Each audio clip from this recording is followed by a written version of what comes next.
My name is Ophelia. I've been married to my husband Emmett for almost 7 years now. We have a son named Edgar, who just celebrated his 5th birthday not long ago. Living with the person I love and our beloved child has been ordinary but incredibly happy for me. One day, Emmett told me he had something to discuss. It was around 9 o'clock at night after I had put Edgar to bed. "What's the matter? What do you want to talk about?" I asked him, and he had an unusually serious expression on his face. "Ophelia, let's move in with my parents." "Huh?" I was taken aback by the sudden suggestion of living together. "Wait a minute, isn't it too sudden?" I said, and Emmett covered his face with both hands. "I'm worried, Ophelia." His father passed away from an illness 6 months ago, and his mother, who had been living with his father, ended up living alone. It's true that your mother is living alone, but when I met her recently, she seemed energetic, and she can still take care of herself. I tried to reassure him, but then he got angry. "You don't understand anything. She's just pretending to be strong in front of you because you're her daughter-in-law." I was scolded like that. I knew that my husband cared deeply about his mother. Of course, he also cared about our family, but whenever there was a conflict in schedules, he would prioritize his mother. However, at that moment, I simply thought of him as someone who truly cherished his mother, and I respected his opinion by accepting the idea of living together with her. A few days later, I agreed to the arrangement. My mother-in-law immediately came to our house. Following my husband's suggestion, I wondered if she was just behaving normally in front of me, so I didn't want her to go out of her way. "Nice to meet you, mother-in-law. Please don't worry too much and just be yourself," I said. However, as soon as my mother-in-law moved in, she glared at me and said in a harsh tone, "Who do you think you're talking down to? Instead of saying that, why don't you get to work on household chores?" I didn't expect her to speak to me like that. I was taken aback by her unexpected words, and as I was confused, she shouted, "What are you just standing there for? Aren't you a housewife? Do your household duties properly." I was scolded like that. I obediently headed to the kitchen as I was told and started preparing dinner, which I had left unfinished. However, even while I was cooking, my mother-in-law wandered around me, adding seasoning to my dish without permission, saying, "With such seasoning, it won't taste good, you know." She even said things like, "Oh, I brought some clothes for seasonal change, so make sure to do all the laundry." Even if I was doing other chores, she didn't seem to care. I thought she could have done the laundry herself, but it was only the first day of living together, and I didn't want to create a negative atmosphere, so I held back my desire to argue back. After a while, my husband came home. As I was about to interrupt my dinner preparations and greet him at the entrance, my mother-in-law stopped me and said, "You just continue with your household chores. I'll be the one to welcome Emmett." I tried to object, saying, But my mother-in-law stared at me and said, "It's fine. Can't you listen to what I say?" Feeling pressured, I reluctantly followed my mother-in-law's instructions. As soon as my husband arrived home, he said with delight, "Mom, I'm glad to see you well. Let's live together starting from today." My mother-in-law, on the other hand, complained to my husband in a voice loud enough for me to hear. "I've been wanting to see you. It's been tough with Ophelia around." I could tell she was expressing her dissatisfaction to my husband. I thought it was more troublesome for me. But my husband had just returned, and it was almost time for dinner. Plus, our son was present, so I couldn't complain to both of them. From then on, my mother-in-law's attacks continued and grew stronger day by day, even though I was working too. "Household chores are a women's job. If you neglect your household duties, then quit your job." She would say things like that, and despite the fact that it was originally my room, she took it upon herself to claim it as her own. "There was dust, so I cleaned it up. It should have been your responsibility." She would adopt a condescending attitude whenever I tried to retort even a little. "Are you trying to argue with me? I'll tell Amit about it." She would threaten me. At first, I tried my best to avoid causing any trouble and followed my mother-in-law's instructions. I didn't want my husband to find out about it and complicate matters. But after enduring such days for several months, it seemed that I was gradually reaching my physical and mental limits. I was forced to do household chores until my mother-in-law was satisfied, and I would go to bed past midnight. Despite that, if I woke up later than my mother-in-law, she would complain. So I had to wake up at 5 a.m. in the morning. I was constantly sleep deprived, and my body was reaching its limit. One day, when my mother-in-law, as usual, made a sarcastic remark, I said to her, "I'm sorry, mother-in-law, but from now on, please let me do the housework at my own pace. If I continue to do everything exactly as you say, my body won't be able to handle it anymore." I pleaded while tears flowed down my face. Of course, I didn't intend to cry at first, but once I voiced it out, I couldn't help but feel a sense of frustration. In response to that, my mother-in-law said, "What are you whining about? You're after all married into this family. You need to follow the rules of the house." My mother-in-law continued, "When I got married, I was made to do all the housework. It was really tough." She mentioned her own experience, how she went through the same hardships. But then, why was she making me do the same things?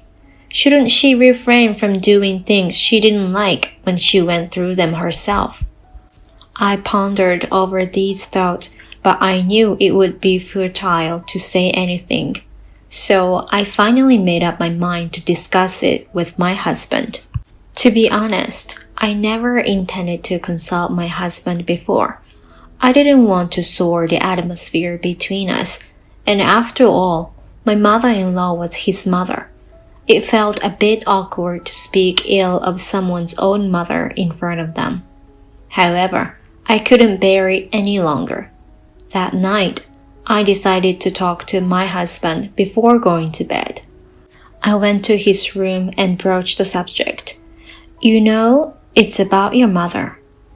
"Is something wrong with Mom?" "It's not exactly harassment, but she constantly makes sarcastic remarks to me every day.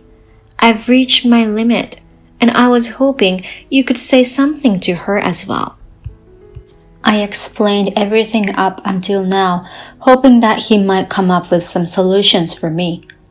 Was he considering various ways to help me? But my expectations were quickly shattered when Emmett fell silent. "Well, isn't it because there's something wrong with you, Ophelia?" "Huh?" Perhaps my husband would take my side and say something to my mother-in-law. That hope was dashed so easily. Did you even listen to what I said?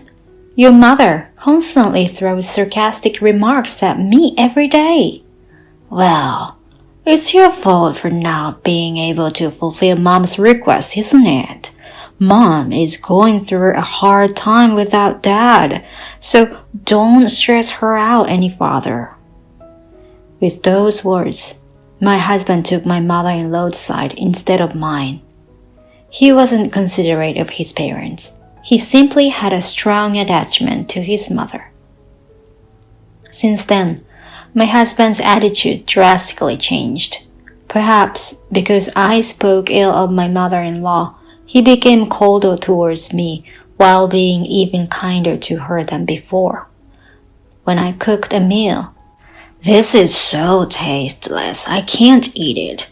Mom, can you make something instead?"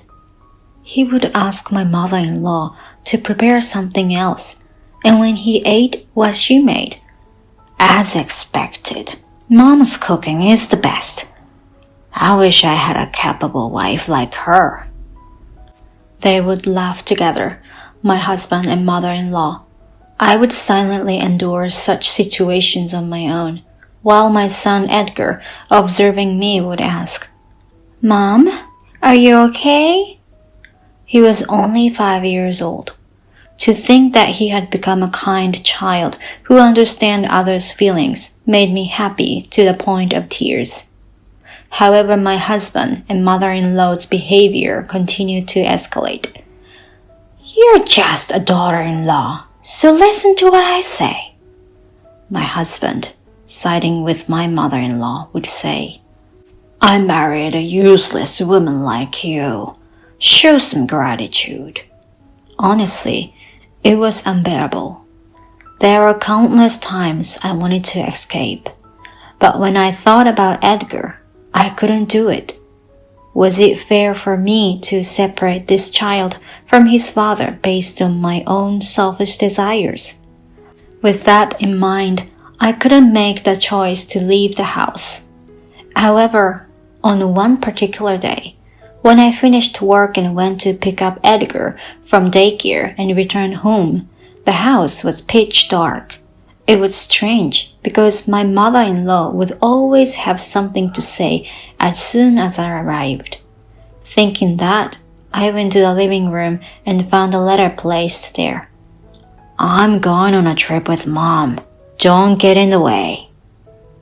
It was a note left by my husband. A trip? Where did the money come from? It was definitely suspicious.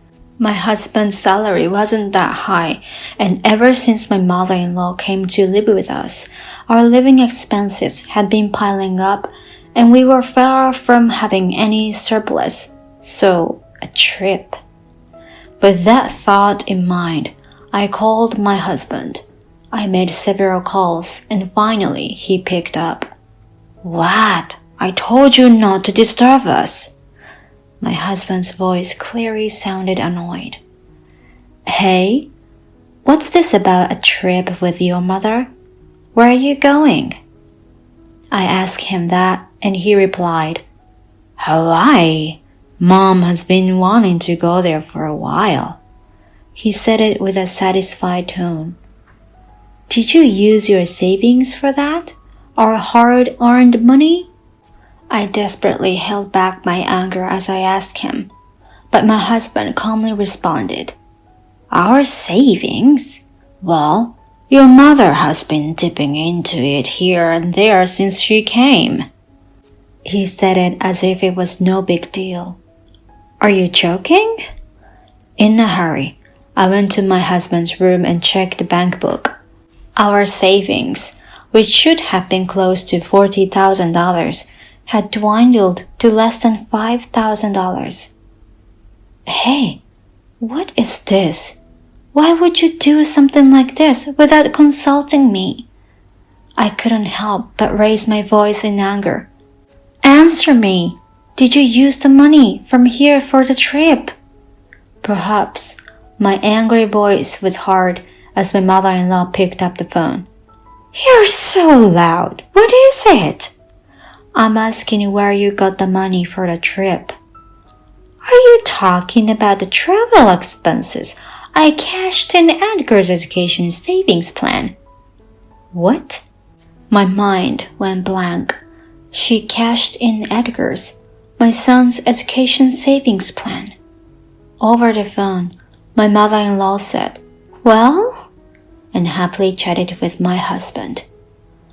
Got a problem? We can save up again, can't we? He said something like that.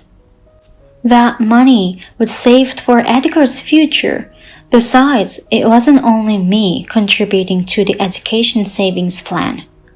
So what? Stop being so stingy. We're trying to enjoy our trip here. My husband lashed out in response.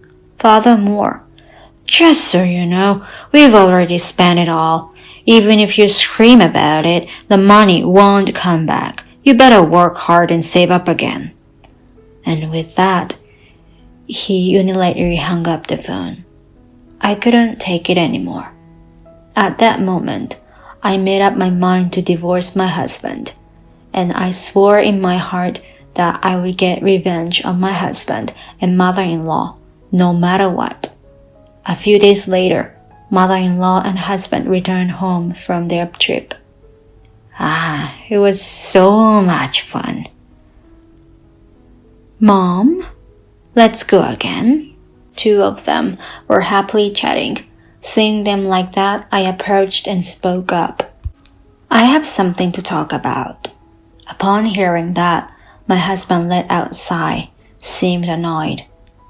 You better not something trivial. We just got back and I'm tired. Can't it wait? But I couldn't bear it any longer. I held back my husband, who was about to go back to the room, and boldly declared, I want a divorce. Divorce? Stirred by the sudden mention of divorce, my husband's voice trembled. My mother-in-law, upon hearing this, stormed towards me with an intense demeanor. Hold on, Ophelia. Divorce is not something you can just say casually. I'm not saying it casually. I've seriously thought about it, and I'm saying it seriously. As I said that, yeah, right. She casually says divorce. Besides, what about the child? You can't raise them without a father, you know. My husband retaliated as well. I looked straight at my husband and mother-in-law and firmly spoke. I don't need a father who recklessly uses our savings and cashes out our child's education plan. It's rather embarrassing. I said so.